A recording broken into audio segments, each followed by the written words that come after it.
नमस्कार। बहुत सारे मरीज़ में से पूछते हैं कि सर आज हमें दांत निकलवाना है तो किन किन बातों का ध्यान रखना चाहिए। मसलन हमें खाली पेट आना है कि खाना खा के आना है, हमें कौन सी दवाई पहले लेके आना है या बाद में लेना है। ऐसे बहुत सारे प्रश्न रहते हैं मरीजों के मन में। तो अपन आज इसी बात को डिस्कस करेंगे कि दांत निकलवाने से पहले किन किन बातों का ध्यान रखना आवश्यक है। सबसे पहले ये समझना ज़रूरी है कि दांत निकलवाना प्रक्रिया क्या है। बेसिकली दांत निकलवाना एक माइनर सर्जिकल प्रोसीजर होता है जिसमें हम दांतों को सुन करके उसे जड़ के समेत निकालते हैं। इसमें बोन्स में माइक्रो फ्रैक्चर्स होता है, मसूड़ों में टीयर होता है। ये दो प्रक्रिया होती है। तो ये प्रक्रिया लोकल एनेस्थीसिया में की जाती है। तो लोकल एनेस्थीसिया में जो भी प्रक्रिया की जाती है उस प्रक्रिया में मरीज को खाना खा के आना अनिवार्य होता है। इसका दो कारण है। एक तो दांत निकलवाना अपने आप में एक स्ट्रेसफुल कंडीशन है, पेशेंट थोड़ा सा स्ट्रेस्ड रहता है। स्ट्रेस रहने के कारण उसकी शुगर लेवल डाउन कर सकती है। जब शुगर लेवल डाउन करती है, यदि पेशेंट खाली पेट है तो वह ज़्यादा डाउन होने के कारण उसको चक्कर घबराहट आ सकती है। तो इसलिए हम हमेशा बोलते हैं पेशेंट को खाना खा के आना है। दूसरा खाना खा के आने का कारण ये होता है कि दांत निकालने के बाद 1 से 2 घंटे पेशेंट कुछ खाना नहीं खा पाएगा।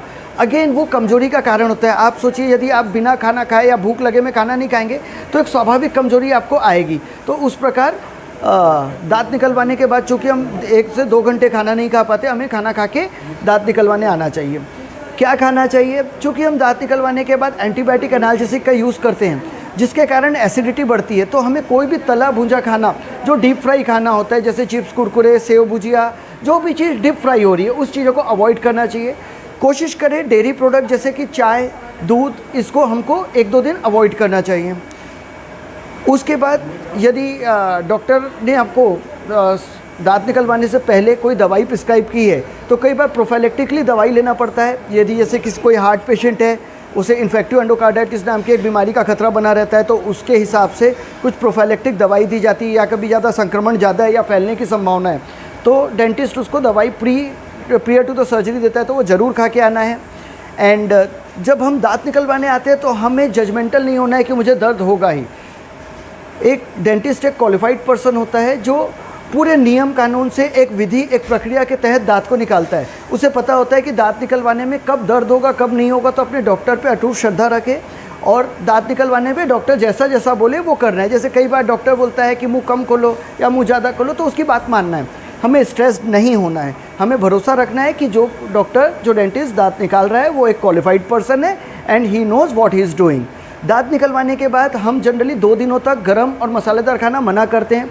इसका मुख्य कारण ये है कि गर्म खाने से ब्लीडिंग इंड्यूस होती है। जैसे हमने दांत निकाला तो दांत निकालने का जो घाव है वो सेकेंडरी इंटेंशन से हील करता है। सेकेंडरी इंटेंशन का मतलब उसमें मसूड़े एकदम प्राइमरी क्लोजर नहीं होते, तो उस वजह से ब्लीडिंग की संभावना ज़्यादा रहती है। गर्म खाने से रक्त का प्रवाह बढ़ता है और ब्लीडिंग इंड्यूस हो सकती है। दूसरा, यदि आप धूम्रपान करते हैं या ड्रिंक्स करते हैं तो भूल के भी हमें ये चीज़ें नहीं करना है। वो हमारी हीलिंग को इम्पेयर्ड करती है, हीलिंग को रोक सकती है। इससे ड्राई सॉकेट नाम की परेशानी हो सकती है जो वास्तव में बहुत ही पेनफुल प्रक्रिया होती है। इससे बचने के लिए हमें धूम्रपान या ड्रिंक्स जैसी कोई भी चीज़ें नहीं करना चाहिए। उसके बाद डॉक्टर हमें ठंडा खाने के लिए, ठंडी आइसक्रीम खाने के लिए अपना एडवाइस करता है, तो वो हमें खाना है जिससे ब्लीडिंग कंट्रोल रहे। थोड़ा बहुत रीस के 24 से 48 घंटे तक खून आता है तो उसमें हमें पैनिक नहीं होना है। एक कॉटन का रोल करके उसको वहाँ पे दबा लेना है और बर्फ़ की सिकाई करनी है।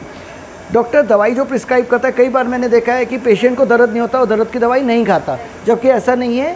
डॉक्टर ने जो दवाई लिखी है उसे दर्द हो या ना हो उसकी खुराक कंप्लीट करनी चाहिए, क्योंकि दर्द की दवाई सिर्फ दर्द नहीं रोकती, इन्फ्लेमेशन भी रोकती है। इन्फ्लेमेशन मतलब उस एरिए में जो स्वेलिंग आनी है, ब्लड सप्लाई अचानक से बढ़नी है, उन प्रक्रिया को रोकता है। तो इसके कारण वो दर्द के अलावा इन्फ्लेमेशन को भी रोकता है।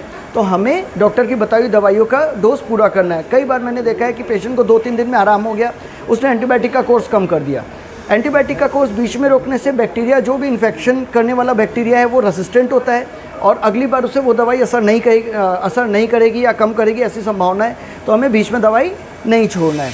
डॉक्टर हमेशा दांत निकालने के बाद एक फॉलोअप अपॉइंटमेंट देता है, जिसमें समस्या हो या ना हो डॉक्टर के पास ज़रूर जाना चाहिए। यदि कोई अनड्यू प्रॉब्लम आ रही है, जैसे बहुत ज़्यादा सूजन, मुंह खोलने में तकलीफ, तो डॉक्टर को दिखाना चाहिए। डॉक्टर इसमें आपको कुछ एक्सरसाइज एडवाइस कर सकता है, कुछ दवाइयाँ चेंज कर सकता है, तो उसके हिसाब से हमें फॉलो करना है। दूसरा, एक मैंने देखा है पेशेंट कई बार बहुत घबराता है। पेशेंट के घबराने से उसकी हीलिंग में इफ़ेक्ट आता है। हमेशा बोलूँगा मैं कि डरने से घाव धीरे भरता है, इसलिए डरना नहीं है। हमको डॉक्टर के ऊपर श्रद्धा रख के उस प्रक्रिया को आगे बढ़ाना है। दांत निकलवाना कई बार अत्यंत आवश्यक होता है। स्पेशली जैसे विजडम टीथ है या कोई ऐसा दांत जो शार्प एजेस बना रहा है, वो कैंसर का एक कारण हो सकता है। तो हमें दांत निकलवाना जब ज़रूरी होता है तो दांत निकलवाना चाहिए, डरना नहीं चाहिए, डॉक्टर की बताई हुई सारी चीज़ों का पालन करना चाहिए। नमस्कार, मैं doctor Ravi Goyal from Chhattisgarh dental hospital. Thank you.